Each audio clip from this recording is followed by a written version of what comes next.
Hi friends, Bangla গ্রাম ও কৃষি YouTube চ্যানেলের নতুন একটা ব্লগে সবাইকে স্বাগত। আমি আপনাদের ভাই বন্ধু আশিস। সুন্দর আজকে কথা বলবো হচ্ছে গম চাষের একটা ভয়ানক রোগ নিয়ে।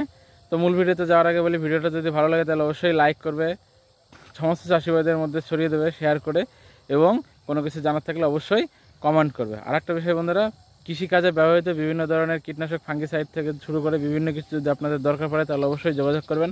আনন্দ কৃষি উদ্যোগ স্ক্রিনে দেওয়া নম্বরে অবশ্যই যোগাযোগ করবেন। তো চলুন যাওয়া যাক মূল ভিডিওতে। দেখুন, ধান, গম এই সমস্ত চাষ হচ্ছে চাষির রক্তের সাথে মিশে থাকে, ঠিক আছে? এটা সবাই এমনি জানে। তো পরিবর্তিত পরিস্থিতিতে এবং বিভিন্ন আবহাওয়াজনিত কারণবশত বিভিন্ন সময় বিভিন্ন ধরনের রোগ ব্যাধি আক্রমণ বেড়ে যায়, সেগুলো সম্বন্ধে আপডেট দেওয়ার জন্যই আজকে আমার এই ভিডিও। তো গত বছর বা বিগত কয়েক বছর আমরা দেখেছি গমের কিছু রোগ, ভয়ানক কিছু রোগ, ছত্রাক ঘটিত রোগ। গতবারও দেখেছি গমের একটা ভয়ানক রোগ, যেটা ঠিক শীষটা যখন বের হবে, একটা শীষ তুলে দেখাই, শীষটা যখন বের হবে শীষটা দেখবেন শুকিয়ে যাবে, ঠিক আছে?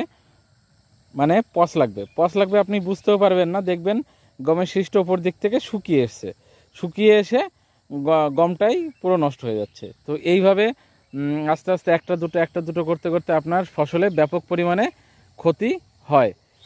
গতবার অনেক চাষি আমাকে ফোন করেছে, অনেকে অনেক কিছু দিয়েছে, কেউ অ্যামিস্টার টপ, কাস্টেডিয়া ইত্যাদি বিভিন্ন কিছু দিয়েছে। কেউ বলেছে কাজ হচ্ছে, কেউ বলেছে হয়নি দাদা, আবার দিতে হচ্ছে, কি দেবো হেন তেন। তো এর জন্য আমি আজকে একটা ব্যাপক সলিউশন নিয়ে এসেছি।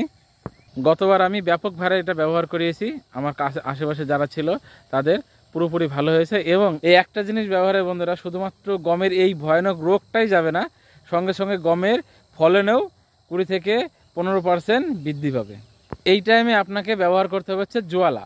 দেখুন, যখন গমের মানে শীষগুলো বেরোচ্ছে বা বের হয়ে গেছে, বের হবে, শীষগুলো নরম, সেই সময় যদি আপনারা জোয়ালা ব্যবহার করেন তাহলে গমের শীষটা একদম পরিপূর্ণভাবে পুষ্ট হয়ে বেরোবে, 1 নম্বর। সেকেন্ড হচ্ছে, এর মধ্যে থাকা অ্যাজোস্ট্রোবিন এবং টোবাকোনাজল আপনাকে গমের যে ফাঙ্গাস জাতীয় রোগ, মানে যেটা আমি একটু আগে বললাম যে গমের শীষের নিচ দিক থেকে পচে গিয়ে গমের শীষটা শুকিয়ে যায়, সেই রোগটা থেকে তো পুরোপুরিভাবে কন্ট্রোল দেবে, একদম পুরোপুরি ওই রোগটা থেকে মুক্তি দেবে। একটা স্প্রেতেই ওই রোগটা আর আপনার জমিতে আসবে না। আর সঙ্গে সঙ্গে গমের যে শীষগুলো বের হয়, এই শীষগুলো খুব পুষ্ট হয়ে বের হবে এবং গমগুলো অনেক পুষ্ট হবে। এর মধ্যে টোবাকোনাজল আছে আর কিছু স্পেশাল ইনগ্রিডিয়েন্ট দেওয়া আছে, যেগুলোর ফলে আপনার গমের শীষটা পুষ্ট হবে এবং সুন্দর হবে। এবং গমগুলো দেখবেন, গম হওয়ার পরে আমরা যেরকম দেখি যে গমগুলো ঠিকঠাক পুষ্ট হয়নি, ছোট ছোট হয়েছে, সেই সমস্ত সমস্যা থেকে একেবারে রেহাই পাবেন।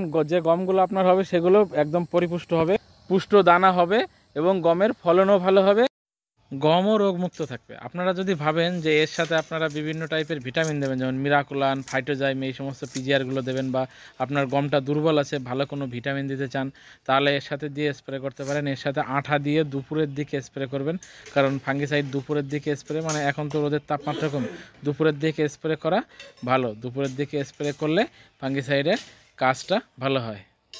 এবার ডোজটা বলে দেই। এর ডোজটা হচ্ছে প্রতি লিটার জলে 2 ml হারে ব্যবহার করবেন, 2 ml হারে। আমি গতবার ব্যবহার করেছি, এবার সর্ষেতেও ব্যবহার করেছি। সর্ষেতেও দারুণ রেজাল্ট দিয়েছে। সর্ষের ফলপুষ্ট থেকে শুরু করে সর্ষের কাণ্ড ধসা ইত্যাদি দারুণ কাজ করেছে।